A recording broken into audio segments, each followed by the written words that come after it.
Halo, ketemu lagi di Offside Duo edisi hari Kamis. Dan kali ini kita akan menghadirkan narasumber. Ya, lagi-lagi ada Mas Sabto Haryo. Terima kasih Mas Sabto. Pakai topeng Gio Keres. Karena lagi-lagi Koci terlalu sibuk ini. Ada apa dengan Koci? Jangan bosan-bosan ya Offsider. Tapi sebenarnya ini upaya kita untuk persiapan gue bikin sama Panji sih. Woi, kode. Gimana Coach? Apakah sudah siap membagi sahamnya sama Mas Haryo? Ya gak apa-apa lah. Mungkin Coach juga mungkin udah mulai terlalu sibuk atau mulai capek. Terus oke, Panji, ini buat lo aja YouTube-nya, lo ambil. Tapi tim produksi tetap dari punya Coach Jasin juga. Oke, Mas Sabto, terima kasih gak bosan-bosan untuk mampir di Offside Duo. Bukannya gue malas nyari tamu yang lain, tapi karena emang malas sih sebenarnya. Karena sebagai introvert saya malas nyari tamu lain. Adjustment kalau Panji. Ya betul, itu dia. Saya kan malas basa-basi, malas gak enak-enakan. Kalau Mas Aryo kan gue udah kenal dari tahun 2014, jadi ya udah paham lah seluk-beluknya. Kita ngomongin dulu dari Patrick Kluivert. Udah gak menarik ya Mas? Udah tone down. Udahlah, lupakan loh. Kalian sekarang jangan mau diadu domba sama acara-acara debat-debat yang di layar kaca, membuat emosi kalian tinggi, terus juga mendebatkan ini harusnya gini. Tolong, itu ada pembicaraan-pembicaraan yang harusnya nggak keluar di TV nasional. Iya. Dan gue berapa kali menolak terus gitu kan, berapa kali. Sama Mas, gue 2 kali tawarin. Pas gue liat line up-nya untung. Iya kan, pasti akan dibenturkan kan. Iya. Dan itu gue mau ngomong beberapa hal. Jadi sebenarnya ada beberapa hal yang kemarin sempat diangkat di beberapa talk show itu, termasuk yang katanya terkait lawan Arab, termasuk terkait kata ruang ganti. Itu sebenarnya wacana-wacana yang udah kita dengar memang off the record kedengeran gitu, bahkan dari sebelum bulan Januari ganti tahun, Desember, November udah kedengeran. Walaupun itu isu yang belum ada tanggapannya kan, iya kan, belum ada tanggapan dari sisi. Dan kejelasannya juga dari mana tuh sebenarnya suara pertama dari mana juga nggak ada yang tahu kan. Iya. Tapi karena itu mungkin datangnya dari lingkaran-lingkaran yang cukup dekat, jadi disangkanya itu valid. Tapi menurut gue itu nggak harusnya diangkat menjadi diskusi dan dikeluarkan dalam topik argumen di layar kaca nasional yang akhirnya menjadi stigma dan orang punya persepsi, oh jadi kayak gini yang sebenarnya terjadi. Jadi orang jadi bola liarnya kemana-mana. Jadi kesannya sekarang benar-benar yang permasalahan utamanya benar-benar ya adalah ruang ganti, dan pemain-pemain itu ibaratnya bukan istilahnya membangkang, padahal nggak begitu juga sebenarnya terjadi gitu kan. Iya, dan yang ya mungkin lewatin itu.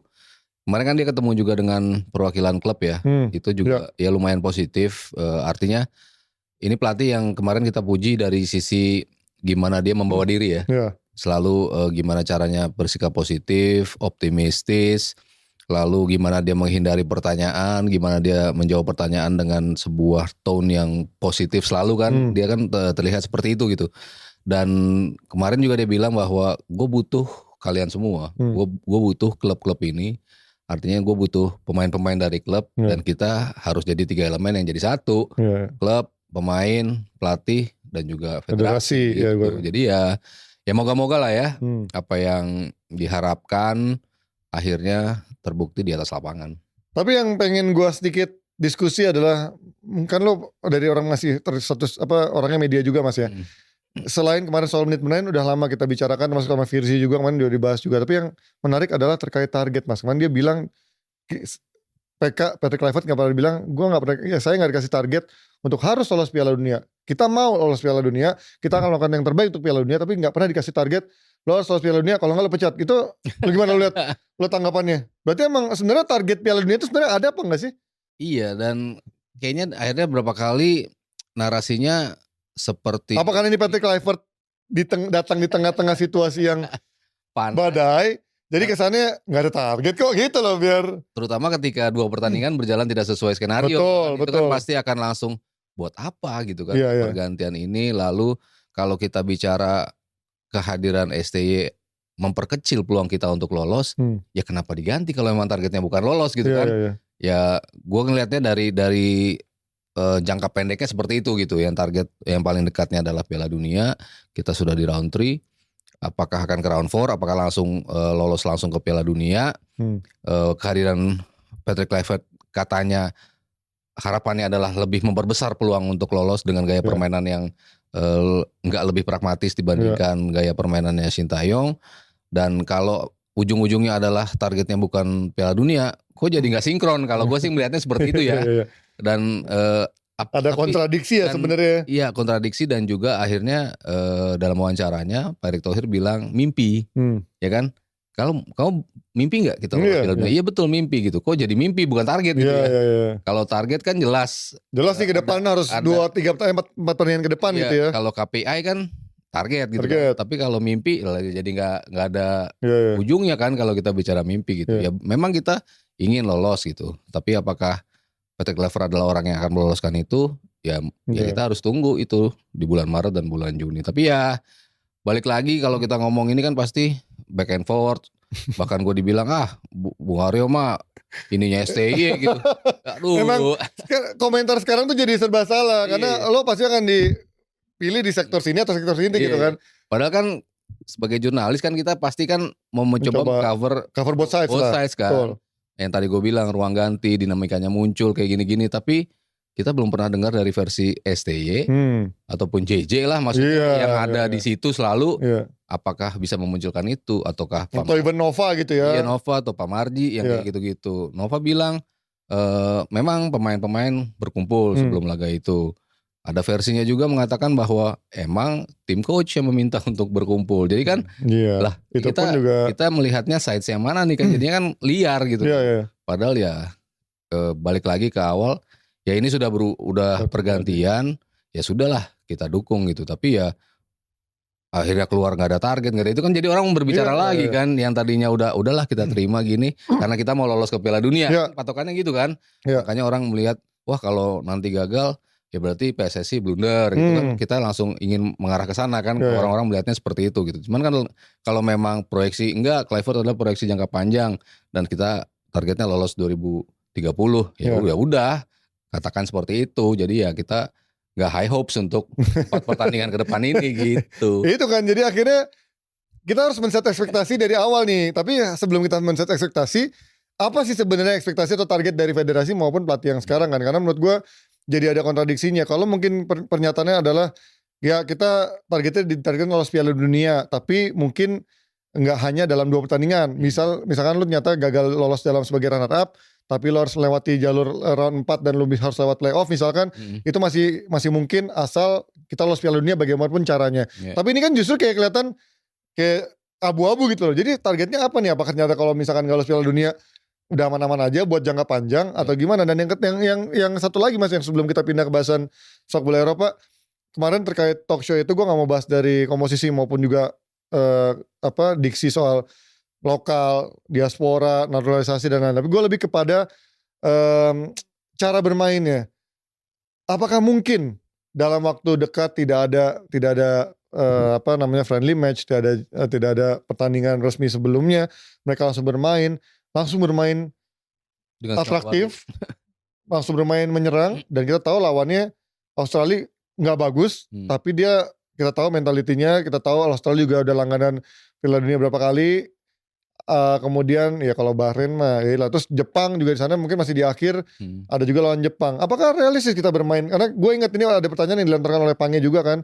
Apakah realistis bermain seperti itu? Sementara kita secara kualitas harusnya underdog gitu kan. Walaupun sekarang ada tambahan pemain-pemain, kalaupun nanti juga ada Jairo, Oleh juga udah masuk, bahkan katanya ada Michelle Baker di sana akan masuk. Tapi kan nggak bisa lo naruh di atas kertas poin-poin langsung itu tanpa mereka bermain bersama dulu, ngejel dulu, kohesinya dapet kan. Menurut lo realistis nggak langsung bermain gitu? Dan kalau ternyata mainnya sama kayak sebelumnya, yaitu bermain reaktif, bermain pragmatis, jadi apa yang berbeda?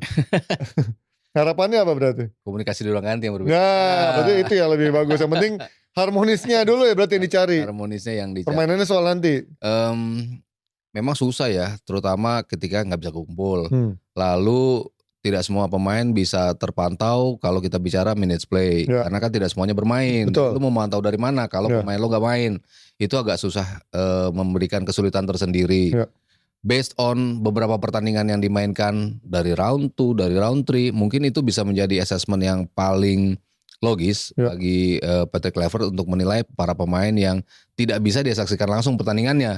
Lain cerita kalau dia nonton Hilhers, kalau dia nonton Verdong, bahkan mungkin Kevin Dix, mungkin pemain-pemain itu bisa dia pantau secara langsung kan, Eleno Reinders, pemain Tom Hai, pemain-pemain yang bermain secara reguler di timnya gitu. Tapi kalau yang nggak bermain secara reguler kan susah juga ya untuk menilai dia akan cocok di game plan seperti ini gitu, yang menginginkan kita untuk tampil lebih ofensif. Ya pastinya asesmennya itu yang kita sempat singgung di episode sebelumnya, di mana dia menargetkan 4 poin based on pertandingan yang dia tonton secara full, yang katanya Arab Saudi di Jakarta dan juga Australia di Jakarta juga. Jadi kalau gue ngelihat itu dan dia berani mematok target 4 poin, artinya kan imbang di Australia based on permainan defense kita yang bagus di Jakarta dan juga offense kita yang bagus ketika melawan Arab Saudi, targetnya adalah 3 poin. Jadi ya kalau dari sisi situ realistis, tapi game plan-nya itu yang masih gua nantikan banget, apakah langsung dia berani tampil dengan formasi 4-3-3 yang memang menjadi andalan dia, kesukaan dia sejak dia bermain dulu, atau dengan gayanya Oscar lagi. Alex Pastor dengan komposisi 3-4-1-2 itu kan mungkin bisa mengakomodir Tom Hai sebagai satu yang di belakangnya, ataupun 3 back yang selama ini diterapkan lekat dengan kita gitu kan, para pemain 2 tahun lebih hampir 3 tahun bermain dengan 3 back terus. Bukan berarti nggak bisa dengan 4 back, tapi udah keseringan main dengan 3 back, udah tahu chemistry seperti apa yang sudah terbentuk. Ya Patrick Kluivert juga bilang kan, bisa aja gue akan bermain dengan 3-4-3, dengan 3-5-2. Ya tergantung lawan yang kita hadapi. Jadi ya mungkin dia akan mengukur dari pertandingan-pertandingan yang dia tonton menuju ke round 3 ini, dan selama di round 3 kita bermain seperti apa, kesalahan-kesalahan di mana yang gampang terekspos oleh lawan, terutama ketika kita lawan Jepang, itu kita masukkan 4 gol tuh tight spaces yang betul-betul bisa dimanfaatin Jepang, itu kan terlihat banget lubang-lubang kita, itu ya tentunya harus diadres oleh Patrick Kluivert. Tapi ya gue seneng dia berani targetin 4 poin, artinya dia yakin dengan materi kita, tinggal bagaimana nanti dia datang sebelum Februari mungkin dia bisa menonton pemain-pemain yang ada di Eropa. Dan setelah Februari datang sini, dia bisa mengassessment pemain-pemain yang ada di Liga 1. Apakah mereka worth untuk bisa masuk ke timnas? Ya kita tunggu semua di bulan Maret. Dan yang menarik kan juga menjelang ini banyak isu-isu yang kayaknya kita jadi berdebar gitu. Siapa sih sebenarnya pemain-pemain yang mungkin bertambah ke timnas kita dan kapan waktunya? Apakah bulan Maret ini pada bisa semua? Karena menurut gue kalau Jairo masuk dan katanya yang terakhir kabarnya ada Michel Baker mainnya di Lille dulu, bahkan gue baru ingat dia ternyata pernah masuk nominasi Golden Boy Eropa juga, terus juga pernah main di PSG dan lain-lain.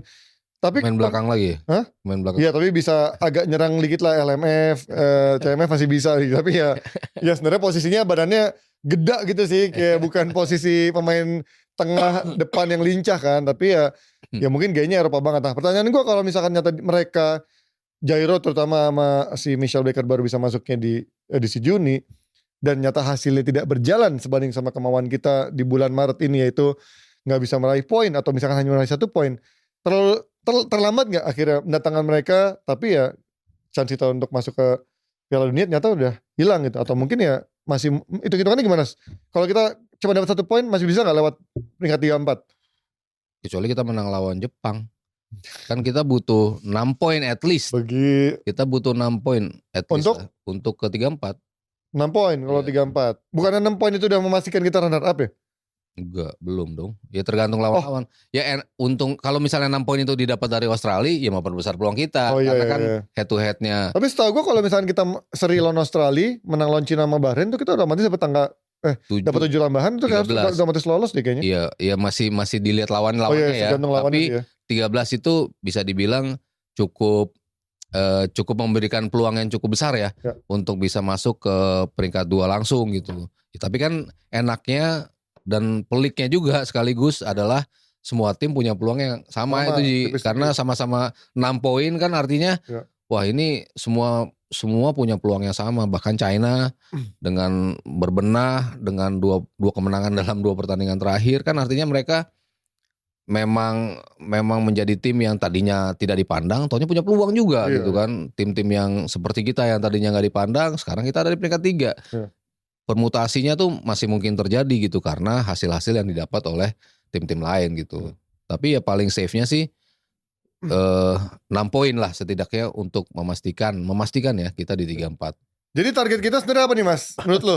Target dari PSSI, target dari untuk Levert, menurut lo? Target atau mimpi? Target gitu. Sebenarnya apa kalau mimpi yang nyata sebenarnya apa sih? Impian kita juga pasti lolos Piala Dunia. Pasti. Semua orang Indonesia bohong. Dari kita lahir ya. Nggak pengen lihat Indonesia masuk Piala Dunia tuh bohong gitu kan. Iya, dan kalau target ya kalau mengganti pelatih ya logikanya sih memang lolos ya. Karena kan ini menjadi salah satu momentum terbesar kita untuk lolos, memang harus diakui. Makanya pertambahan pemain terus diupayakan oleh federasi, dikejar secepat mungkin.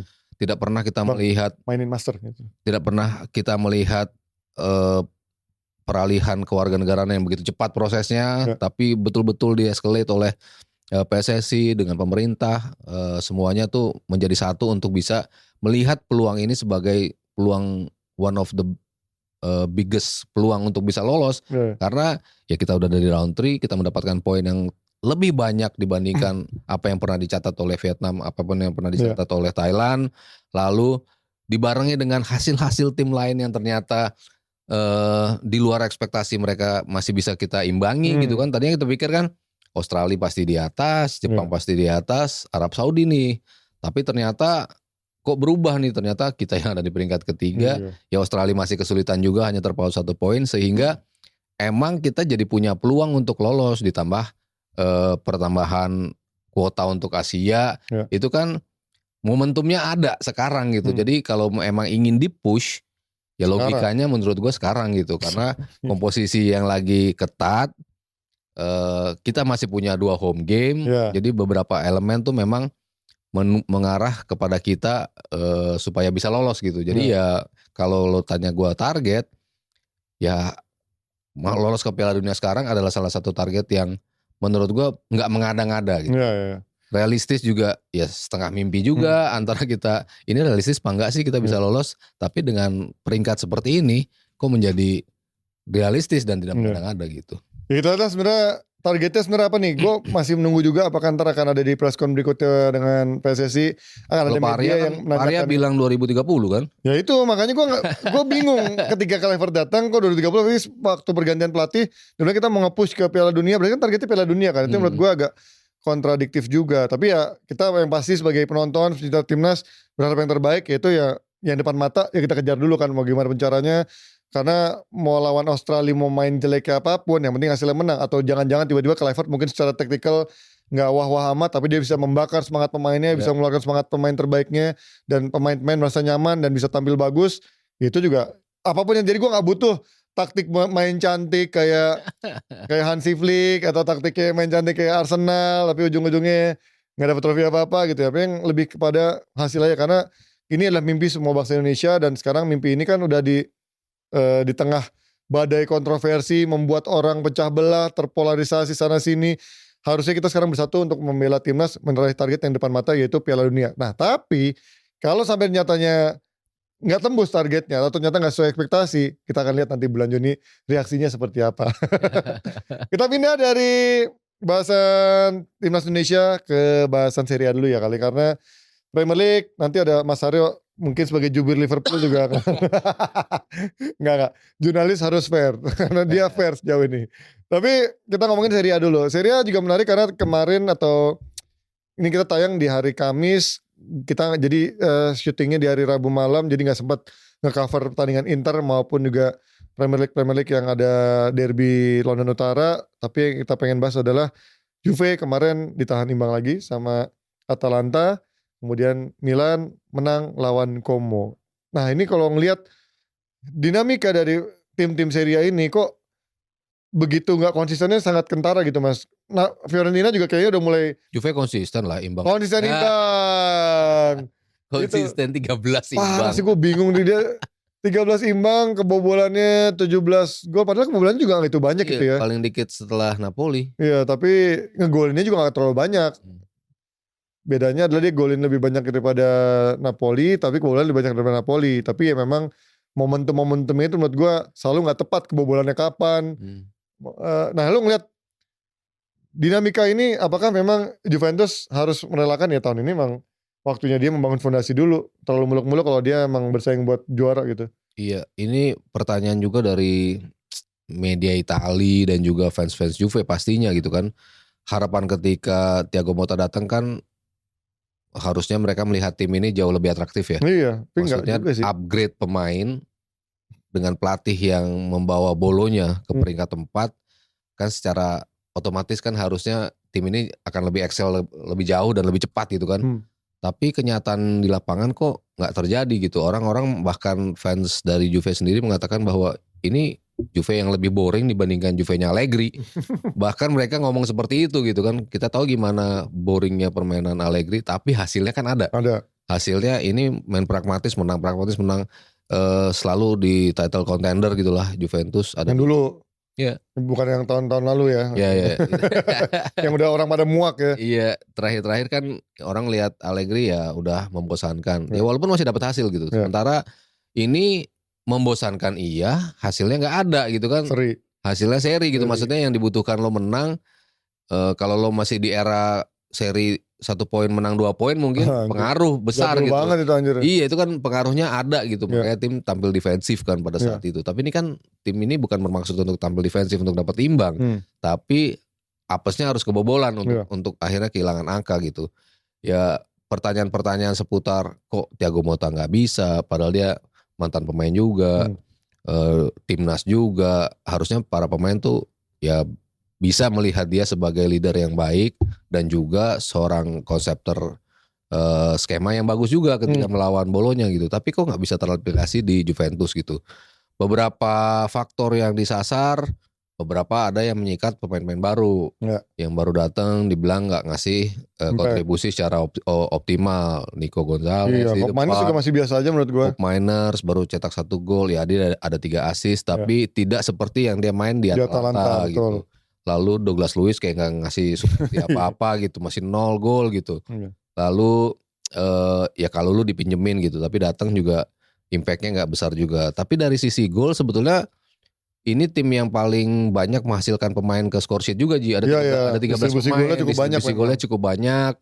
Gak jomplang-jomplang banget. 7 gol paling banyak Vlahovic. Lalu di bawahnya 4-4-4 gitu.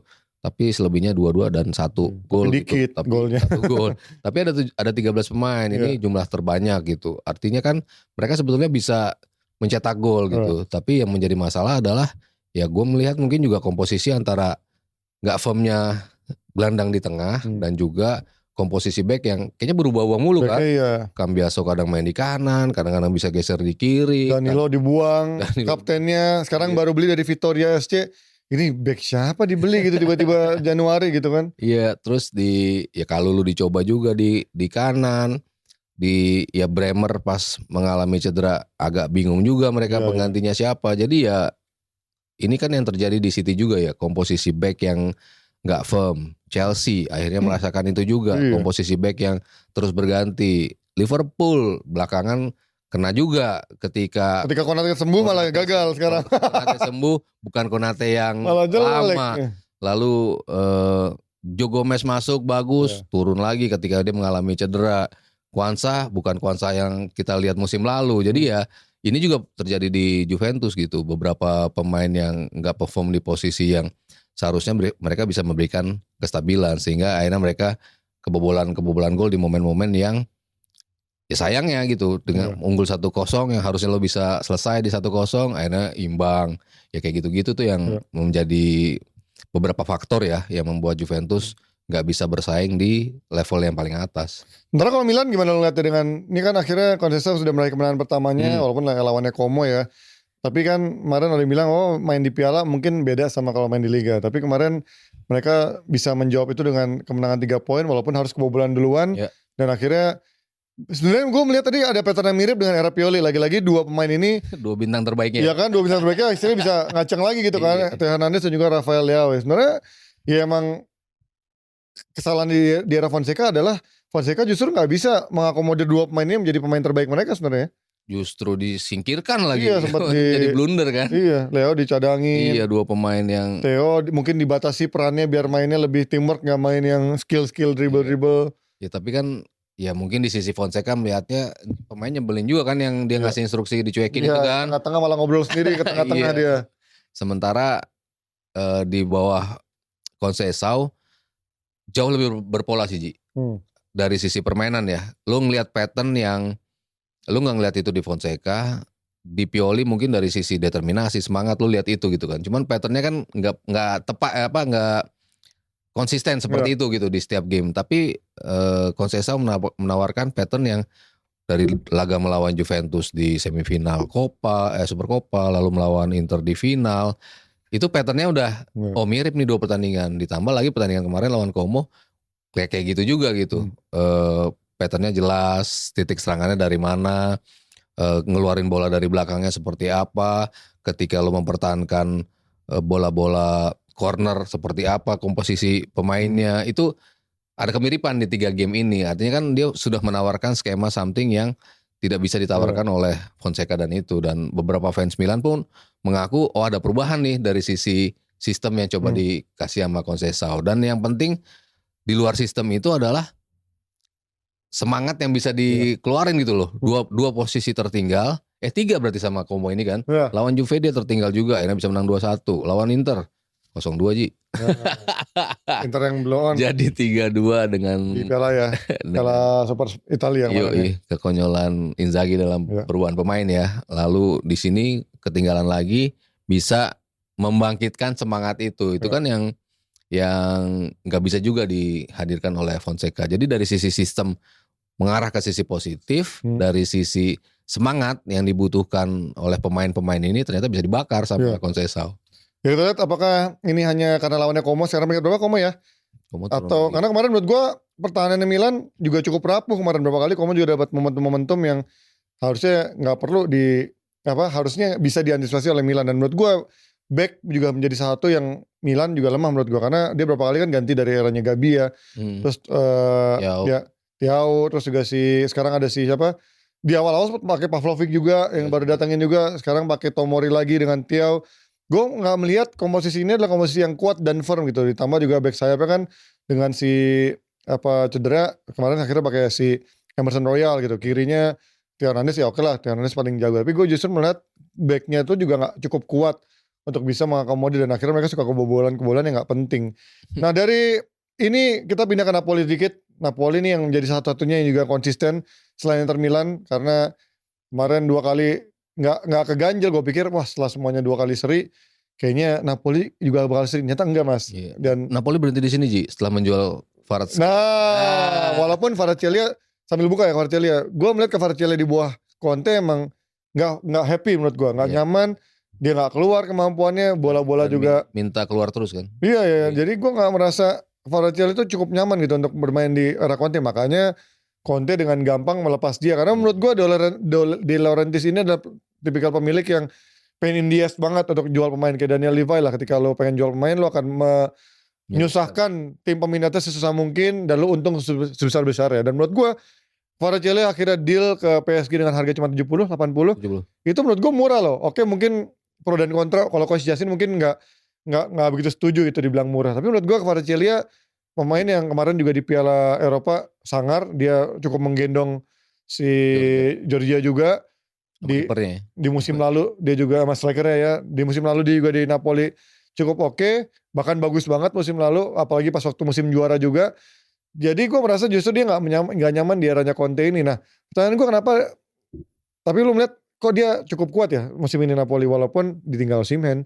Even Kvaratskhelia bukanlah lagi sebagai talisman yang mereka. Apa menurut lu yang menjadi kunci kekuatan Napoli mas? Kalau menurut gue lini tengahnya mas kuat banget ya. Zambo, McTominay juga menurut gue surprisingly bagus banget.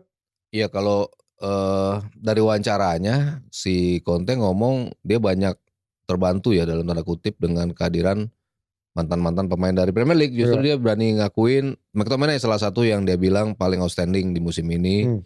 Lalu pemain kesayangan lo Lukaku disebut Marioniola ya. Ditambah siapa yang dari Chelsea? Billy Gilmore ya beberapa ngasih impact lah. Cuman yang paling dia sebut 2 ya si McTominay sama Lukaku.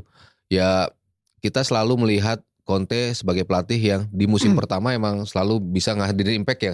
Mau di klub apapun yang dia datang langsung impact, langsung bisa mengubah semangat pemain terutama dan semuanya base dari lini tengah emang. Kita lihat di Chelsea ya dia mengubah jadi 3-4-3 itu kan komposisi yang pada waktu itu emang Alonso sama Moses lagi bagus-bagusnya juga kan, dua wingsnya. Dan di tengahnya Kante ya. Oh ya, waktu Chelsea ya. Waktu N'Golo Kante ya. Dia punya pemain-pemain yang cukup kuat untuk bisa Boleh deh line up terakhir reformasinya Napoli kemarin nih. Membuat seimbang gitu. Nah, Vara memberikan impact juga di lini depan. Cuman timnya Conte kan selalu meminta pemain itu harus bantu pertahanan. Betul. Selalu minta pemain itu bisa mengcover area yang cukup luas gitu. Nah, sementara Kvaratskhelia nggak suka kan untuk bermain seperti itu. Memang dia lebih suka direct ke depan, offense. Sementara untuk bantu pertahanan sebagai back terakhir atau back pertama dari sebuah transisi. Nah, dia tuh kurang nyaman dalam melakukan itu. Makanya kenapa dia agak kurang suka di eranya. Neres juga menjadi salah satu pemain yang cukup kasih impact. Gue pikir pemain yang ini sebelum Anthony ada David Neres ini ya. Dulu di Ajax gue pikir juga produk gagal dari Ajax yang udah sempat main ke Turki apa mana ya David Neres kan. Akhirnya main ke Napoli gue pikir nih pemain yang tapi ternyata lumayan kepake di era Conte. Di sini kepake juga Lobotka ya emang bagus. Spinazzola ya kita juga tahu. Buangan dari gue kaget sih Spinazzola dibuang cuma-cuma gitu. Bagus juga. After cedera mungkin emang dia menurun, tapi menurut gue ya tidak menurunkan kualitas dia sih. Anguissa ya emang pemain-pemain yang kuat karakternya. Juan Jesus kipernya juga bagus. Juan Jesus sih. Kalau Politano kan bolak-balik pindah sana pindah sini ya nggak stabil juga gitu. Tapi ya ternyata di bawah Conte oke juga nih tim ini bermain dalam komposisi bisa dibilang. Ya di sini mungkin 4-3-3 terlihatnya, tapi wingsnya tuh kan naik banget. Kemarin bahkan sempat masuk ke tengah sih Di Lorenzo-nya tuh kan. Spinazzola, Di Lorenzo. Kalau mereka pas masuk, Politano yang geser ke samping, David Neres juga geser ke ujung sana gitu. Jadi ya sesuai lah karakter pemain-pemainnya yang dimau sama Conte. Cuma nanti begitu mereka kehilangan Kara, agak pengaruh juga sih. Rotasinya seperti apa? Iya. Tapi emang hebat ya, maksudnya Conte itu dari awal udah tahu gitu dia apa yang dia mau, dia udah dengan clear dia bilang gue pengen pertahankan Kvaratskhelia walaupun akhirnya di kick juga, tapi dia ingin pertahankan seorang Di Lorenzo juga dan dia nggak mau tuh keluar si siapa Anguissa sama lagi siapa ya? Anguissa setahu gue juga dia nggak mau dia jangan disentuh lah pokoknya. Artinya Di Lorenzo yang tadinya di era sebelumnya sudah nyaris mulai mau dibuang dan katanya bakal dijual, nyata justru bahkan Di Lorenzo udah minta dijual. Justru Conte bilang enggak, gue tetap pengen dia stay dan akhirnya malah bagus lagi gitu kan. Ini kan ibaratnya dulu back jagoannya timnas Italia kan di sisi kanan. Gue nggak ngerti kenapa di tahun lalu dia begitu menurun dan akhirnya ada clash sama pelatihnya dan akhirnya minta dijual. Dan musim ini di bawah Conte bagus lagi dan dia bilang ya Lukaku akan menjadi pusat dari serangannya ya terbukti apa yang dia inginkan dia bisa menerjemahkannya di lapangan kan. Jadi ya itu menurut gue hebatnya Conte di situ. Nah, ketika nanti Kvaratskhelia nggak ada, gue penasaran ya apakah dia masih bisa sekuat itu kalau memang tidak dapat penggantinya. Karena Kvaratskhelia menurut gue terlepas dari memang nggak setajam sebelumnya, tapi ya dibanding David Neres atau Politano kualitasnya kalah sih mereka berdua kan. Bikin pusing back lah. Tiap dia bawa bola kan pasti kenceng banget. Gocek-goceknya loh meliuk-meliuknya. Iya, itu ya kerugian sih menurut gue ya untuk melepas dia di Januari masalahnya. Dan isunya kan kita nggak bahas Inter Milan dan isunya ini adalah Napoli lagi mencari satu lagi siapa ya? Garnacho atau kemarin siapa ya? Gue lupa deh kirinya lagi Rashford juga sempat dibilangin juga. Pokoknya untuk Rashford menjadi gak jadi ke Milan nih. Hah? Siapa? Milan. Emang punya duit untuk menggantikan seorang Kvaratskhelia gitu. Nah, kalau misalkan dia ngincer Garnacho, apa yang dilihat dari Conte kepada Garnacho atau mungkin ya kalau coach kan gue tahu kalau coach di sini itu media doang, lu percaya media. Apa yang lu lihat dari Garnacho segala macam kan maksud gue. Tapi kalau memang benar, menurut lo apa yang bisa dilihat dari Garnacho untuk skemanya Conte ini, Mas Aryo? Ya pemain yang bisa nusuk dari wings, etos kerja, mau defense, pasti, kan itu yang berbeda sama Kvara ya kali. Ya, itu yang satu defense dia mau, dia buktiin terus di beberapa pertandingan dia tampil di musim ini. Untuk bisa nusuk juga dia punya kemampuan melakukan itu, untuk bisa memberikan assist, untuk bisa nembak, walaupun mungkin decision makingnya harus lebih diasah ya. Tapi mungkin di Serie A dia akan kerasa kenceng banget ya. Karena gue melihat semua pemain yang tadi Premier League ke Serie A, anjing jadi ya McTominay aja kita lihat, kok jadi bugar banget nih orang dan kayaknya bisa ngegocek semua orang dan larinya kenceng. Dan gue rasa Garnacho akan seperti itu gitu. Jadi akan mungkin tekanannya nggak sebesar di MU. Bisa atau mungkin juga ya memang. Gue gocek-gocek dimarahin sama fans nih gue pasti gitu kan. Dan memang ya kalau kita ngelihat Leao terus juga Theo Hernandez bisa lari dengan cukup leluasa kan berarti memang di Itali cukup apa ya banyak space untuk main yang bisa lari seperti itu terutama dalam keadaan situasi-situasi counter kan. Iya, jadi gue rasa ya Garnacho bisa sih main itu ya. Tapi 60 juta. Tapi mau dilepas sama sih. Tergantung ininya bro. Karena katanya isunya harganya tuh 60 sama 70 juta MU ngebandrol. Menurut lu segitu make sense gak? Karena setahu gue di market value transfer market tuh cuma 40 apa 50 gitu. Kalau di umur segitu sih gue rasa ini investment. Kan? Investment angka segitu ya MU beli Euro berapa? 60. Iya makanya. Apa 70 iya kan? Maksudnya kan lu belum teruji itu juga kan. Tapi lu willing untuk ngeluarin segitu. Jadi ya gue rasa di 60, 65 tuh masih make sense lah untuk ya Garnacho ya udah punya nama, punya basis massa dan juga punya kualitas. Tapi kan harus dia tunjukin secara konsisten. Tapi kualitas itu kan raw-nya ada di dia gitu. Nah ini gue juga penasaran nih kalau emang Garnacho akhirnya misalkan let's say Napoli menyetujui, coba lihat itunya dia apa namanya tadi market value-nya berapa? Gocap. Ya gocap kan. Ya kalau gocap sih gue masih ya udahlah. Cuman menurut gue sayang gitu karena kita tahu Jack Grealish aja 100 juta nggak ngapa-ngapain setahun gitu kan. Terus juga ya banyak lah pemain-pemain yang menurut gue harga yang gak masuk akal juga lebih jelek dan Antony lah. Hah? Antony juga Sancho, walaupun Sancho di Chelsea better lah. Cuman gue masih ya orang mau bilang gue pengacara Garnacho sekali lagi. Ini pemain yang masih muda. Kedua ya pressure di MU terlalu besar membuat pemain gak gampang. Lo lihatlah banyak pemain yang akhirnya turun atau hancur di MU karirnya. Dan menurut gue ketika lo bilang Garnacho mentok atau coach juga bilang ini pemain gak akan kemana-mana, menurut gue you never know. Apalagi kalau dia ternyata pindah ke Serie A, karena Serie A merupakan land of opportunity, udah kayak ke Amerika. Land of opportunity buat main-main yang mungkin di Premier League juga biasa-biasa aja atau gak bersinar, bisa tiba menjadi jago. Smalling awal-awal pindah juga tiba-tiba jadi jago. Tammy awal-awal pindah dari Chelsea ke Roma, tiba-tiba jadi jago sebelum dia akhirnya cedera yang cukup parah. Ya dulu lah kita sebut-sebut. Lukaku ke Inter juga jago, ke Chelsea goblok lagi. Akhirnya ke Napoli kan. Jadi menurut gue chance-nya untuk Garnacho bisa bersinar besar, dan untuk membuatnya dia jual 60-70 sih menurut gue ya why not gitu kalau emang Napoli menyanggupi, apalagi dia bisa jual Kvaratskhelia berapa 70 80 dan kemungkinan ini Osimhen nih masih kita nunggu nih apakah benar Osimhen mencari jalan keluar di bulan Januari ini. Katanya kalau di bulan Januari ini kan harganya murah cuma 60-70, tapi problemnya adalah berapa gajinya tuh 300 ribu dia mintanya kalau dia pindah ke Eropa yang liganya top gitu. Jadi menurut gue 300 ribu ya gak semua tim bisa meraih Liverpool aja gak ada yang salah berapa mas? 250 ya? 300? 20. Ya kan Liverpool aja gak sanggup. Ya Chelsea mungkin bisa. Tergantung kalau dia pindah ke Etihad nawarin 3,5 juta. Aduh. Per pekan Ji. 3,5 juta per pekan. Buset. Orang 300 jadi 3,5 juta. Nah itu sih udah overpriced sih, overpaid lah dibilangnya. Nah itu menurut lo apakah siapa yang diuntungkan ketika Garnacho 60 juta? Napoli atau MU? Atau justru Napoli MU rugi besar karena di Januari ini gak pas momennya buat dia, yang sekarang dia juga butuh pemain. Karena selain Amad Diallo gak ada lagi yang bisa diharapkan. Iya kalau untuk di Januari menurut gua ngelepas Garnacho kesalahan sih. Iya. Sebel-sebelnya publik sama Garnacho ya tengil ya segala macam gaya mainnya kadang-kadang lebay. Tapi kalau gue timbang gitu lebih banyak sisi positifnya sih dari ini pemain gitu. Dari sisi ya etos kerja terutama yang dia tunjukin tadi kita sebut.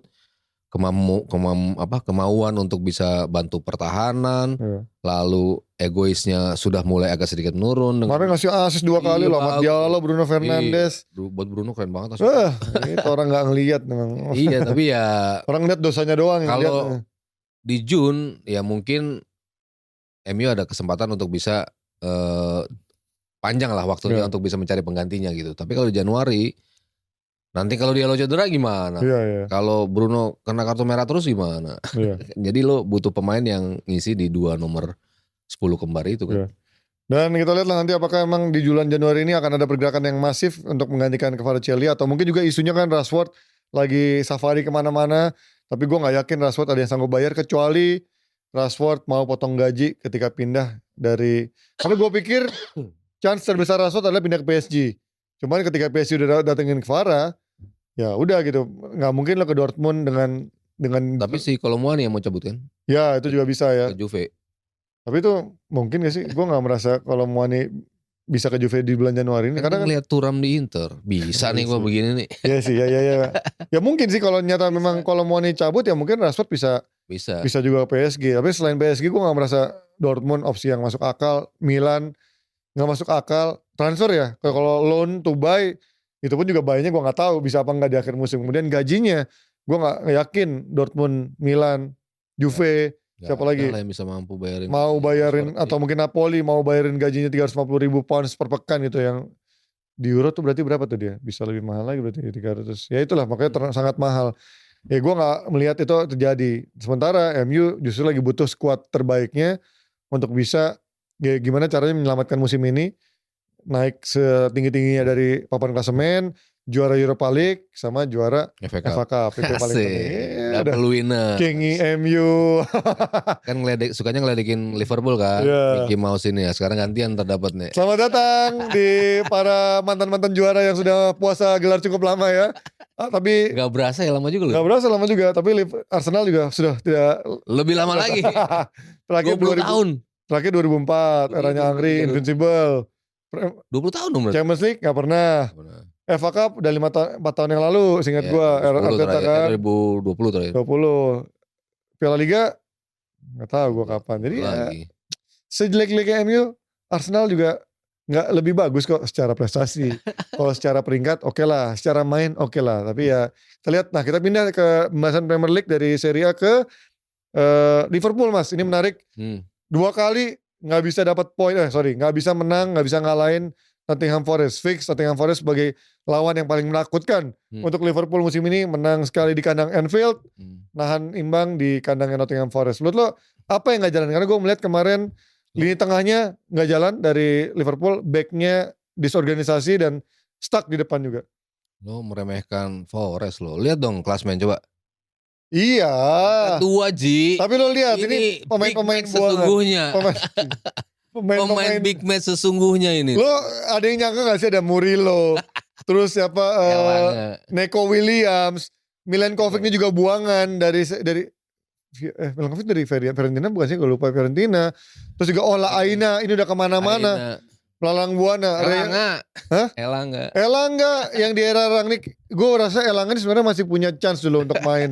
Tapi emang bego si Ten Hag dijual.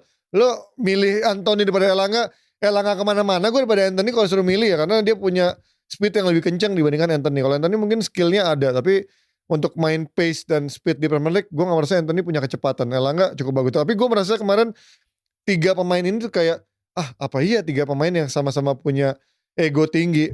Kalau masuk Odoi, kita tahu cara mainnya dribbling juga. Morgan Gibbs White, kita tahu juga sering megang bola cukup lama, nge-shoot sendiri juga. Elanga juga tipikalnya lari juga. Tapi gue melihat 3 pemain ini kayaknya akan susah untuk mendapat chemistry-nya, Mas. Tapi somehow itu berubah ketika gue melihat seorang ada Chris Wood di sana.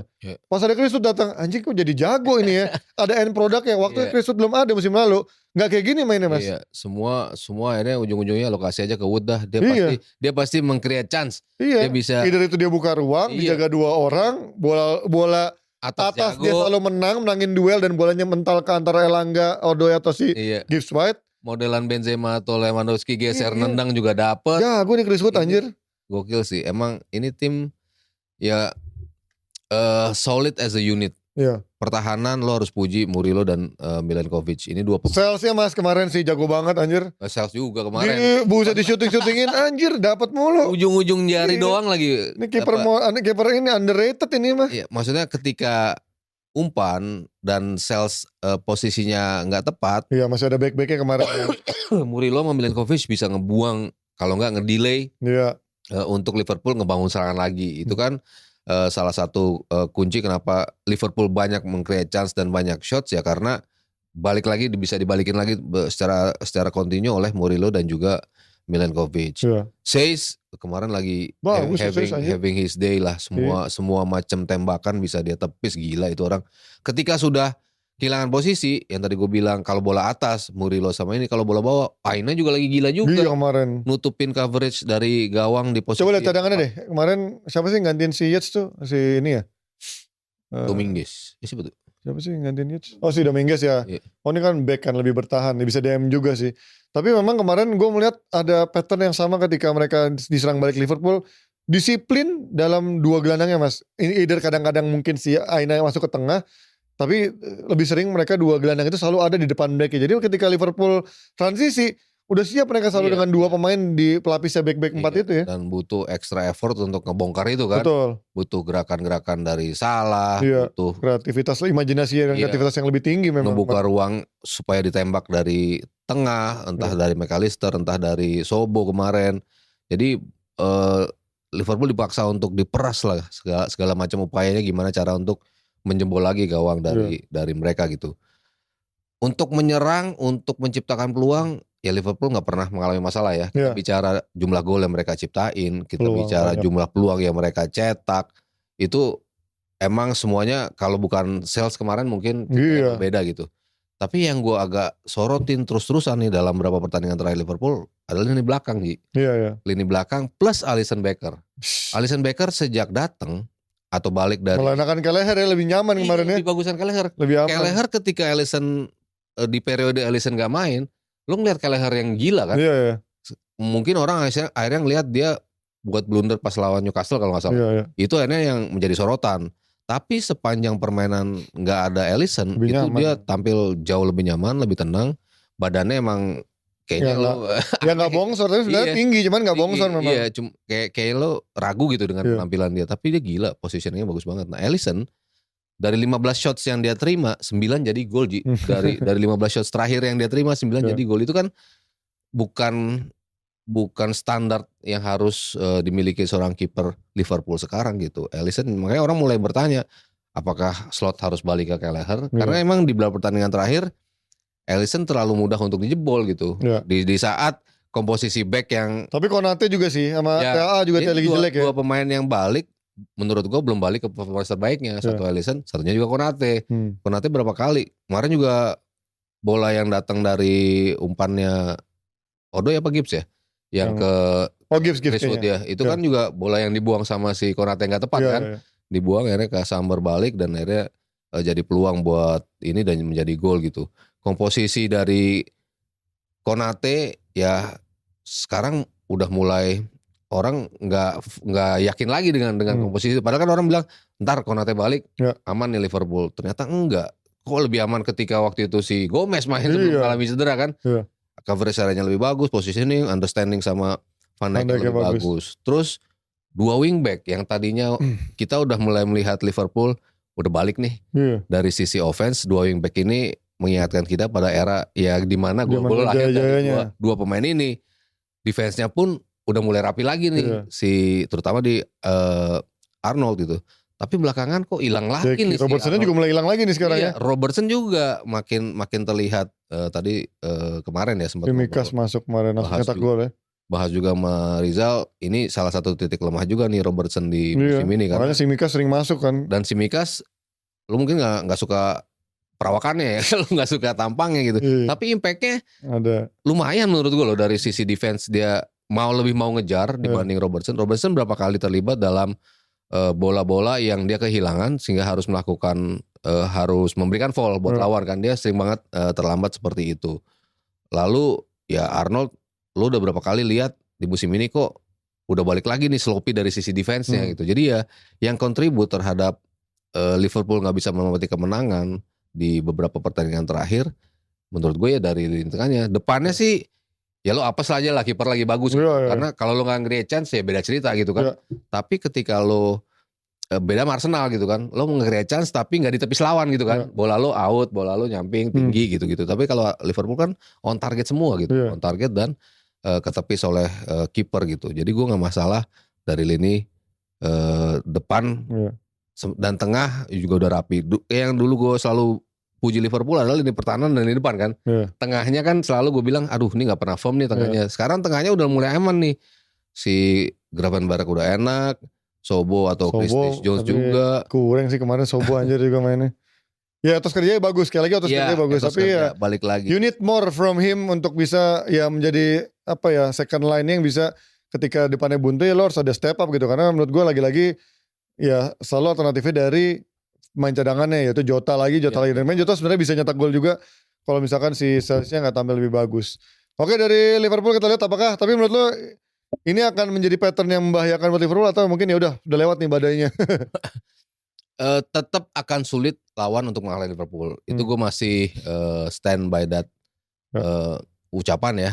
Liverpool peluangnya masih terbesar untuk jadi juara dan gue yakin mereka akan berada di puncak di akhir kompetisi ya karena lawan-lawannya lawan-lawannya lagi pada kendor semua juga. Lawan yang paling gue takuti City. Kemarin gue pikir menang. Iya.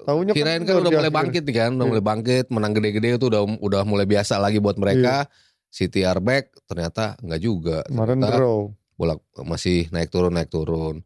Chelsea malah jelek lagi. 5 pertandingan gak menang, Ji. Iya, kemarin juga ya gitulah. Gue ngeliat backnya ya mungkin memang mirip sama siapa kemarin? Mirip sama Liverpool gitu ketika backnya berganti. Berantakan tuh dia si Fofana gak ada. Dia coba si siapa sih? Itu namanya. Nama aneh. Si Tosin juga masuk. Disasi dicoba juga sekarang cedera. Jadi kayak gak ada keseimbangan di sana. Dan gue melihat juga ya gue mungkin baca di timeline orang pada ngata-ngatain Jackson. Iya sih finishingnya parah. Tapi ketika lo memasang Nkunku apakah iya dia punya naluri insting di posisi yang sama dengan Jackson. Kemudian Felix apakah iya lo punya naluri yang sama Jackson. Lo selalu ada di sana. Jackson tuh gila loh menurut gue ini instingnya, positioningnya, larinya bagus dia menciumnya. Tapi akurasinya gila. Gaya dribblenya ngelepasin diri dari orang. Kalau orang bilang kayak Drogba, iya mirip. Iya bisa ngelepasin dari man to man back gitu loh. Dengan badan yang kuat, walaupun kelihatannya cungkring ya. Tapi lepas gitu. Lepas, dia startnya bagus, sampai ke sepertiganya terakhirnya bagus. Dan produknya anjir. Tapi kemarin kena tiang ya, apes juga. Iya tapi lu setuju gak kalau emang dia ya udah mentok gitu. Chelsea butuh pemain yang di atasnya dia untuk secara level. Kalau dia menjadi rotasinya oke. Tapi bukan dia striker utamanya. Dan bukan Nkunku, bukan Joe Felix. Dia harus beli satu pemain yang world class lah. Tapi menurut gue dia masih bisa. Lo lihat sulit. Golnya kan berapa? Udah belasan dia. Iya, golnya cukup banyak. Di musim ini, musim lalu. Tapi dengan peluang yang dia terima harusnya dia bisa lebih daripada itu loh mas. Iya. Ya kan? Kalau bicara buang-buang peluang ya Nunes juga. Ya, makanya Nunes dibilang Haaland juga. Haaland juga banyak. Ya, tapi kan Haaland kita udah pernah lihat dia nyetak 30 gol mas. Dan even City lagi jeleknya pun sekarang dia top skor Liga sama Salah juga kan. Ya kalau ini kan lu tadi bicara lini belakang. Emang lini belakangnya kan ya gue bilang kontribut besar untuk mereka gak dapat hasil-hasil bagus ini. Karena mereka terpaksa kebobolan. Belum lagi rotasi di posisi kiper. Ketika lu gak punya kiper nomor 1 lu siapa sih kipernya gitu kan. Sebuah tim mengarungi liga tapi gak firm posisi kipernya. Kadang Sanchez, kadang Jorgensen. Malah bagusan Kepa main di Bournemouth sekarang. Enggak sih. Kadang Jorgensen, kadang Sanchez. Lu gak punya posisi firm untuk seorang penjaga gawang. Itu kan gak bisa begitulah untuk klub yang bisa dibilang tim besar ya di Premier League gitu. Untuk pergantian ya gue gak tahu kenapa Gusto gak dimainin juga ya kemarin ya. Karena ada James di sana. Mengalami cedera apa enggak. Ya dia lumayan oke dari sisi defense menurut gue ya. Kalau Reece James bantu offense-nya oke gitu. Kalau untuk involvement di game gue lebih suka Malo Gusto. Yang awalnya mungkin gue juga gak suka nih pemain. Tapi lama-lama dia tahu apa yang dia mau sama mungkin sebelumnya Pochettino. Sekarang Maresca makin tahu gitu dari sisi permainan. Ya kalau dari Chelsea dan juga ada tim yang kemarin tahan seri juga itu City. Menurut lo kemarin apa mas yang kemarin gue melihat City kan tampil dengan 3 back doang gitu kan. Gue kayaknya mungkin baru pertama kali gue lihat komposisi yang seperti ini kan. 3 back yang benar-benar gak ada DMF. DMF-nya juga gak ada yang backnya lagi kan. Kemarin Kovacic sama siapa kemarin lagi? Martin Nunes. Emang? Enggak sorry Bernardo Silva. Nunes. Iya. Ya kan ibaratnya Nunes melebar juga. Tapi di sana tidak ada Stones. Tidak ada siapa Ruben Dias. Jadi benar backnya itu kemarin yang murni backnya cuma Akanji, Ake, Gvardiol. Biasanya kan dia suka nyelipin Rico Lewis di sana dari sebagai gelandang bertahan atau jadi bek kanan. Sebenarnya di awal berjalan cukup baik, terutama dengan kreativitas seorang Kevin De Bruyne yang menurut gue gila. Haaland harusnya bisa nyetak gol juga, tapi kemarin justru gak nyetak gol. Menurut lo apa yang kemarin salah dari City kemarin akhirnya kehilangan 3 poin Mas? Switch off sih kayaknya. Orang 10 menit kan sisanya. Yang lo dalam kondisi yang sudah sangat nyaman, dalam suatu kondisi yang udah memperlihatkan their back on their track ketika Foden bisa cetak 2 gol. Iya, Foden udah jarang banget kan dia bisa cetak double gol dalam satu pertandingan gitu. Dan kita selalu menantikan kapan sih Foden bisa balik ke Premier League tahun lalu ya. Iya, kapan dia bisa balik ke performance terbaiknya. Kapan De Bruyne bisa ngirim umpan-umpan lagi. Kemarin tuh udah gila, kita lihat kan umpannya De Bruyne, positioningnya Foden yang selama ini membuat dia menjadi pemain yang kenapa dia jadi pemain terbaik ya karena positioningnya itu kan nyamber bola yang lo nggak tahu dia ada di mana, tiba-tiba di ujung crossnya De Bruyne aja. Nah kemarin tuh udah balik lagi nih si City di permainan terbaiknya lah. Savinho banyak juga ciptain peluang kemarin. Satu kena tiang juga. Tapi lagi-lagi lini pertahanan yang gue bilang menjadi bencana dari City. Guardiol posisi salah. Kake kemarin salah baca orang. Iya, Akanji di gol kedua. Tapi yang membuat si Pep kayaknya murka sama Ortega, ya harusnya bola itu bisa lebih baik lah dia. Harusnya dia bisa menepis bola itu ketika itu kan mengarah orang tidak tertutup, lo kelihatan, lo bisa menepis itu seharusnya, dan bola itu ngarahnya kan ke lo. Tapi dia tepisnya ke dalam. Makanya kenapa dia cukup marah ya sama Ortega. Iya, gue nggak tahu apa dia marah ke semua, tapi akhirnya yang diambil Ortega gitu. Tapi koordinasi lini belakang sih itu yang ngebuat mereka akhirnya kemarin bahkan hampir kalah Ji. Ada lagi kan umpan-umpan dari Bournemouth, kita tahu lah belakangan tuh untuk di menit-menit akhir kalau mereka lagi nyerang tetap aja gila kan.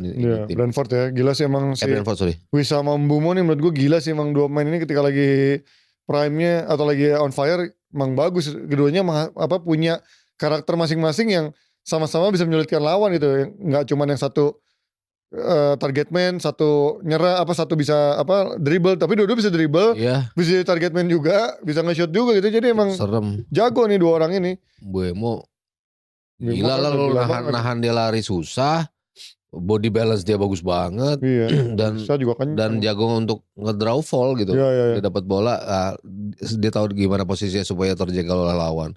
Belum lagi pemain-pemain yang di bawah masih Thomas Frank nih, Denmark Islandia, gitu-gitulah. Ini kan. Iya si Nergaard mainnya bagus banget, Damsgaard mainnya juga bagus banget, Jansen juga. Jadi ya emang gue sih suka ya ngeliat mainnya si Brentford.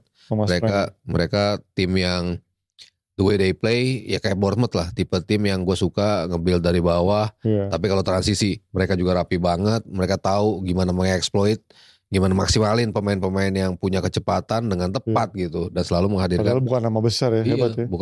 Bukan bisa menghadirkan kesulitan lah di belakang lawan.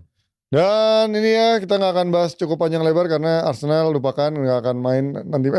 Di saat kita taping ini paginya akan lawan Spurs, jadi kita belum bisa ngecengin Arsenal kalau kalah lagi dari Spurs ya.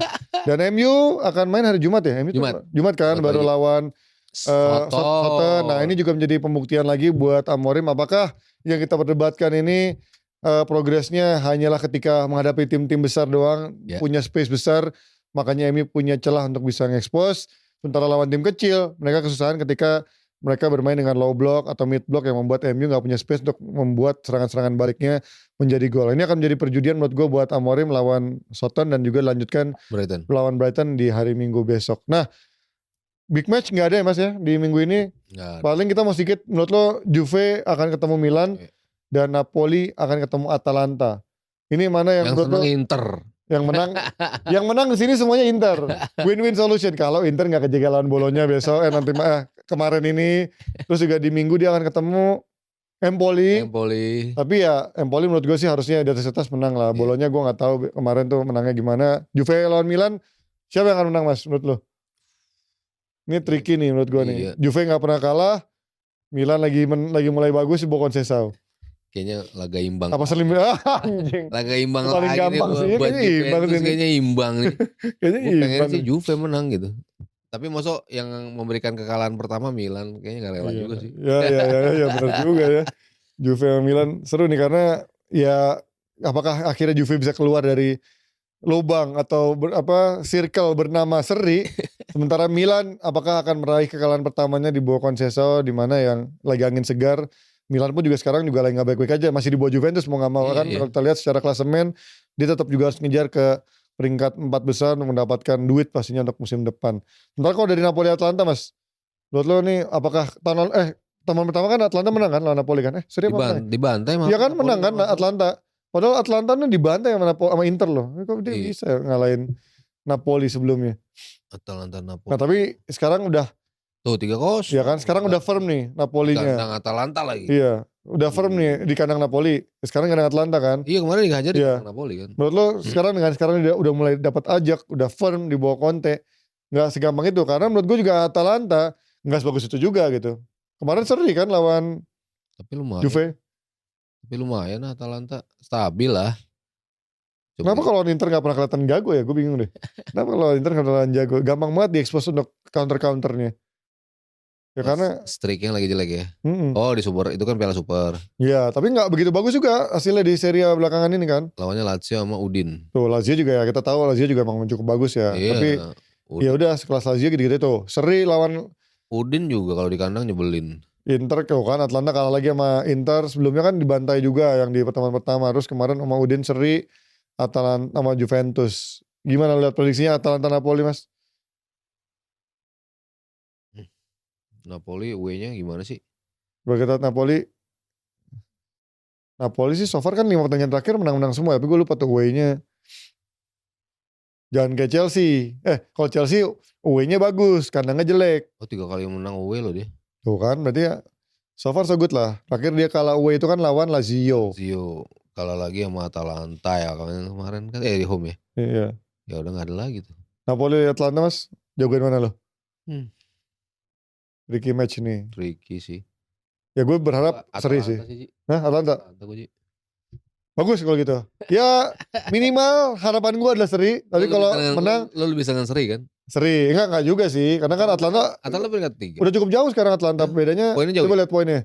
Udah cukup jauh Atalanta kalau main Inter. Kalau Inter menangin 2 pertandingan sisa. Ditambah besok menang lawan Empoli juga.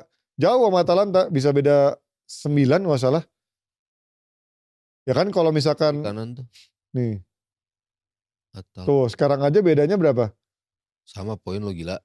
Iya kan beda 2 pertandingan Mas. Iya kan 2 pertandingan. Ya maksud gue kalau misalkan dia misalkan dia menang ya.